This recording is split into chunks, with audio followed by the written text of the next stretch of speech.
কথিত আছে একতরফা ভালোবাসা নাকি খুবই বেদনাদায়ক হয়। আমি তোমাকে ভালোবাসি, এই কথাটা, এই অনুভূতি যখন নিজের ভালোবাসার মানুষকে জানাই, আর যদি সে কোনো কারণে প্রত্যাখ্যান করে, রাজি না হয়, সে মুহূর্তের মধ্যেই আমার জীবনটা থেমে যাবে, অবসাদে চলে যাবে, হতাশায় চলে যাবে।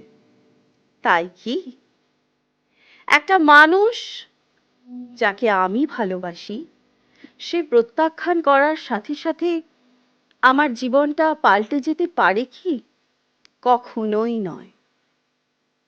হ্যাঁ, আমি তাকে ভালোবেসেছি, সে আমার মন ছুঁয়ে গেছে, সে আমার হৃদয় ছুঁয়ে গেছে, কিন্তু আমিও যে তার হৃদয়কে ছুঁয়েছি, সে আমাকে ভালোবাসবে, আমাকে পছন্দ করবে প্রেমিক বা প্রেমিকা হিসাবে, তার কি কোনো অর্থ আছে, মানে আছে?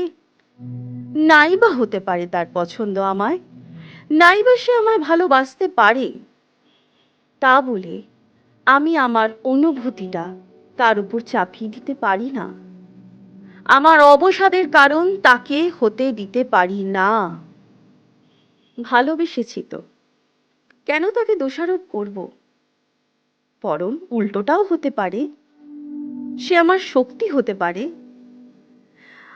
আরে একতরফা ভালোবাসার মধ্যে অনেক শক্তি আছে, অনেক আনন্দ আছে, শান্তি আছে, কারণ এই ভালোবাসাটা শুধুই আমার একান্ত আপন, যেখানে কেউ বিরক্ত করতে আসবে না, কেউ নষ্ট করতে আসবে না, যে ভাবনাটা শুধুমাত্র আমার, এখানে কারোর অধিকার নেই।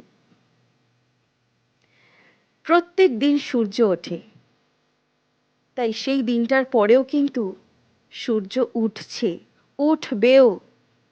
সে সূর্যের আলোর সাথে নতুন করে জীবনকে আবার শুরু করাটাই হচ্ছে আসল জীবন, আসল ভালোবাসা। ওই ইংলিশে একটা কথা আছে না, জাস্ট মুভ অন। সে হৃদয়ে রয়ে যাক, নিঃস্বার্থভাবে, নিঃশর্তভাবে। সে যদি বাস্তব না হতে পারে, আমার কল্পনাতেই থাক। তাই জীবন কারুর জন্য থেমে থাকে না। ভালো থাকুন, সুস্থ থাকুন, এবং জীবনকে কোনোদিন কারুর জন্য থামিয়ে ফেলবেন না।